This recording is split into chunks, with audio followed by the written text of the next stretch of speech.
Fala, irmãos, sou o Eric Monteiro, aqui do Crente que Sabe, e hoje eu quero falar com você uma coisa interessante que está lá em Atos 2, né? A respeito ali do início da igreja, de tudo que a gente compreende como essa igreja primitiva. Será que existiu comunismo na igreja primitiva? Será que os nossos irmãos lá tinham os ideais que depois vieram despertar e mexeram muito com a história, né, do nosso mundo, principalmente nos séculos mais presentes, século XX, sobre o comunismo e toda essa representatividade? Será que isso mergulha lá na água de Atos 2, do início da igreja primitiva? Então é isso que a gente vai ver hoje, indo diretamente ao texto e buscando o que nós podemos aprender com aquilo que aconteceu com a igreja primitiva. Amém? Vamos que vamos. Atos dos Apóstolos, esse livro escrito por Lucas, ele traz, né, uma sequência desde o início do livro, falando a respeito da ascensão de Cristo aos céus, fala a respeito do ID de Cristo, e aí segue, né, essa sequência textual, já começando nesse capítulo 2, que é o que trataremos mais precisamente hoje. Vem falando a respeito da festa do Pentecostes, de todo aquele evento que aconteceu ali, a descida do Espírito Santo. Esse que é um marco, né, na história do cristianismo, que é ali que a gente começa a identificar esse início de fato da igreja. E aí, com essa descida do Espírito Santo, tem aquela questão dos dons de línguas, que é falado ali, né, as várias línguas. Depois você tem a pregação de Pedro, ou o discurso de Pedro, e nessa pregação de Pedro ele cita, né, como o cumprimento da profecia de Joel. E aí tudo isso vai acontecendo, no meio de tudo isso, chega no final, Pedro encerra ali sua pregação e quase, ou aproximadamente, 3.000 almas se juntam ali a eles, aos apóstolos, aqueles que lá estavam, e começam assim, né, o que seria essa igreja primitiva. E nesse começo, a gente observa no versículo 42 um pouco de como viviam esses irmãos convertidos, como vivia essa primeira igreja. Então vamos lá diretamente ao texto e vamos ver o que ele nos fala sobre a forma como essa igreja vivia, a forma como essa igreja procedia nesse início, né, de sua caminhada. Vai dizer assim, Atos, capítulo 2, verso 42 em diante. E perseveraram na doutrina dos apóstolos e na comunhão, no partir do pão e nas orações. Em cada alma havia temor, e muitos prodígios e sinais eram feitos por intermédio dos apóstolos. Todos os que creram estavam juntos e tinham tudo em comum. Vendiam suas propriedades e bens, distribuindo o produto entre todos, à medida que alguém tinha necessidade. Diariamente perseveravam unânimes no templo, partiam pão de casa em casa e tomavam as suas refeições com alegria e singeleza de coração, louvando a Deus e contando com a simpatia de todo o povo. Enquanto isso, acrescentava-lhes o Senhor, dia a dia, os que iam sendo salvos. E assim se encerra esse capítulo 2 de Atos. Aqui, mais precisamente no versos 44 e 45, traz algumas ideias que a gente pode trazer e assemelhar ao que muitos falam desse tal de comunismo cristão, ou propriamente ligando ao comunismo de fato. Por quê? O texto vai dizer, todos os que creram estavam juntos e tinham tudo em comum, ou seja, tudo em comum. Existia ali, né, esse princípio de igualdade, esse princípio de comunidade, de serem iguais, de usufruírem de coisas iguais, de terem acesso às mesmas coisas. E até no verso 45 vem dizendo, ó, vendiam suas propriedades e bens, distribuindo o produto entre todos, à medida que alguém tinha necessidade. De acordo com a necessidade, havia então essa distribuição. E aí a gente olha esse conteúdo aqui do texto, depois, no final do capítulo 4, vai trazer um pouco mais sobre a formação dessa comunidade, dessa igreja, a partir do verso 32, mas aqui a gente vê ideias, de fato, de uma comunidade que vivia ali em par de igualdade, né? O texto é claro ao dizer isso. De fato, ó, se tinha um irmão necessitado, eles vendiam as propriedades e compartilhavam com esses irmãos. Ali é claro o texto dizer que eles estavam em igualdade, eles estavam numa mesma situação. Podemos até imaginar de uma forma mais direta que assim, se eles fossem comer pão francês, então todo mundo ia comer pão francês. Se eles iam beber leite com Nescau, todo mundo ia beber leite com Nescau. Dá a entender e, de fato, o texto, ele cria essa ideia que estava ali presente de um senso comum, de uma coisa comum, de um alcance comum ali, de uma igualdade entre todos eles que ali estavam. E exatamente esse texto, ele trata desse início da igreja. E aí a gente observa, voltando àquele tema que eu expus no início, sobre essa ideia de comunismo cristão. Entretanto, gostaria de deixar aqui um comentário de Robert Gundry. Ele fala a respeito dessa designação, ele dizendo que essa designação do comunismo cristão não é uma designação feliz. E aí ele vai explicar em sua obra Panorama do Novo Testamento o que a gente pode entender desse texto, o que estava acontecendo ali.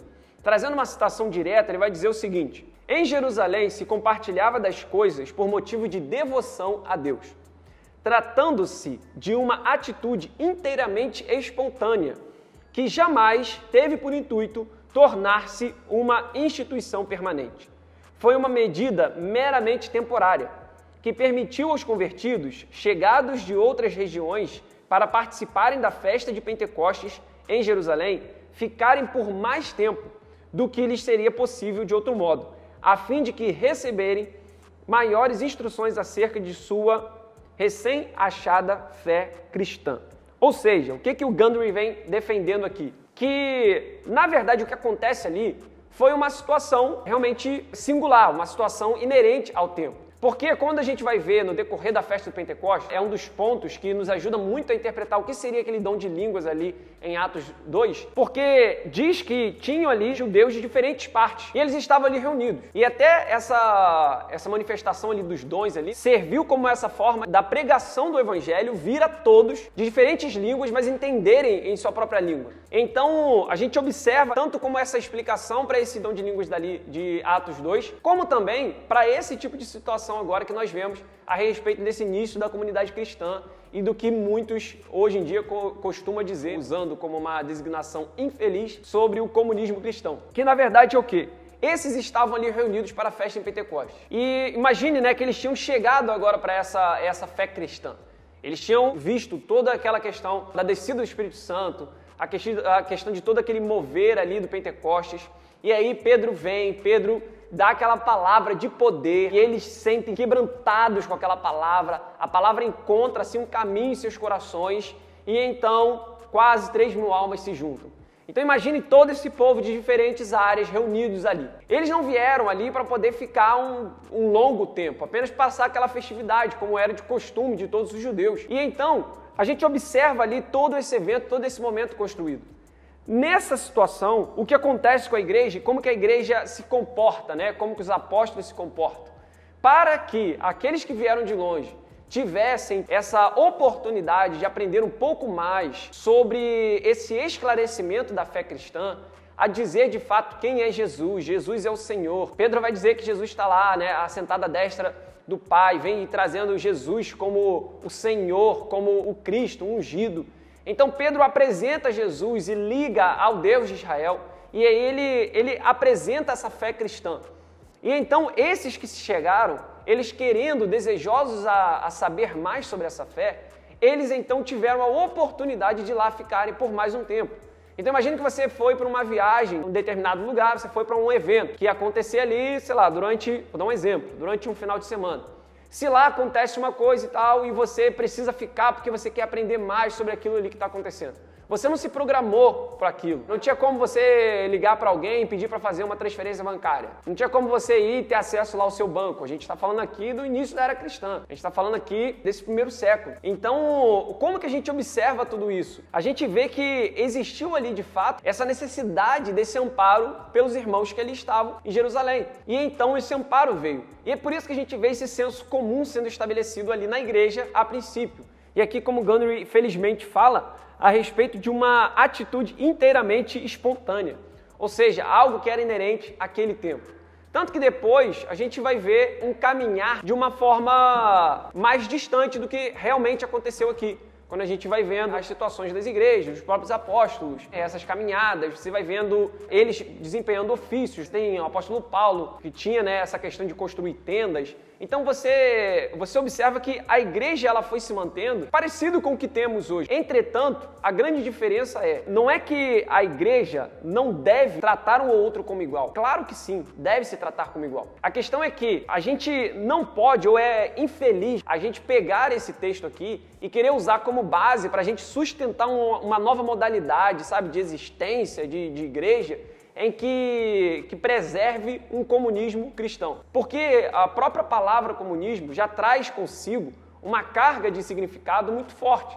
E você se desvincular dessa carga de significado é quase impossível, tendo estabelecido já esse significado em meio à nossa cultura. Como fica difícil a gente fazer esse desprendimento, então é melhor a gente não usar esse tipo de termo. Mas é o que a gente pode aprender com esse texto. A gente pode aprender sobre a real missão da igreja. Não é que aqui existe uma modalidade da igreja, que a igreja primitiva era a igreja comunista e era a igreja em que todos eram completamente iguais. Como a gente viu aqui, isso foi uma atitude, foi um gesto que era necessário ao momento. Mas existe sim a responsabilidade da igreja de cuidar de todos os seus membros, sabe? De cuidar de todos aqueles que compõem o corpo de Cristo.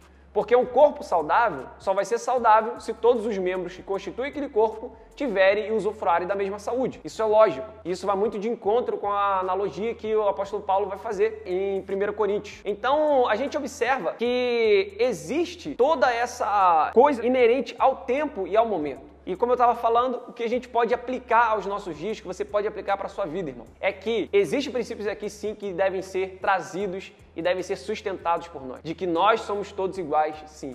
De que nós como igreja devemos zelar uns pelos outros. Que nós, quando vermos um necessitado, devemos estender a mão e ajudá-lo. Que nós precisamos, tendo a condição de ajudar aquele que precisa. E observe que aqui existe uma coisa interessante, porque ele vem falando que vendiam suas propriedades e bens, distribuindo o produto entre todos, à medida que alguém tinha necessidade. Ou seja, se alguém necessitava porque não tinha, quem tinha, que era quem detinha de uma propriedade, ele então vendia aquilo e compartilhava com aqueles que necessitavam. E aí a gente vê os princípios importantes desse texto, do que aconteceu aqui e que podem sim ser aplicados hoje. O respeito, o amor que nós precisamos ter uns pelos outros. É isso que Cristo pregava, era amar uns aos outros, é amar o teu próximo. Depois ele vai falar, amar uns aos outros como eu vos amei. Então a gente observa que o amor, ele tem que ser o norteador do cristianismo, do nosso evangelho. E é a partir desse amor que nós vamos construir as nossas relações. É lógico que nós não vamos deixar nosso irmão desamparado. É lógico que nós não vamos deixar nosso irmão doente. Logo, nós estaremos junto com ele, passando por aquela situação, servindo ali como apoio, como suporte e dando a ele o que ele precisar receber para a sua vida, para o seu mantimento. Isso que é o princípio de igreja. Esse que é o princípio de comunidade cristã. Não é uma questão de poder, de comunismo, de uma ideia que muitas vezes se confunde até mesmo com um viés ateístas e outras coisas inerentes ao tema e que estiveram muito fortes nos governos comunistas que rodaram pelo nosso mundo, mais precisamente a União Soviética, como a gente observa no século XX. A gente vê como que foram as coisas, sabe? Se você buscar, você vai ver que a religião ela foi colocada muito de lado. Você vai ver que Deus é colocado muito de lado. Você vê que existe um incentivo a fugir desse tipo de crença, fugir disso. Então, como que a gente vai pegar esse tema e vai atrelar o cristianismo? Essa é uma incoerência que a gente não precisa se submeter, mas que a gente se submeta ao texto e àquilo que aconteceu, à preciosidade dos princípios que estão ali contidos nas Escrituras. Amém? Que Deus abençoe sua vida grandiosamente. Se você gostou de mais esse vídeo, que você curta ele, que você comente aí também abaixo aí, fale um pouco aí o que você achou. Fale também, compartilhe um pouco com a gente o que você pensa, cara. O que você pensa sobre essa questão de igreja, sobre essa noção de comunidade, sobre esse princípio de igualdade que de fato nós precisamos ter. Então você compartilha aqui conosco, fala o que você achou. Compartilha também esse vídeo, onde você puder ir, nas suas redes sociais, com as pessoas que você ama e que Deus possa abençoar a sua vida grandiosamente. Estamos juntos, fiquem na paz.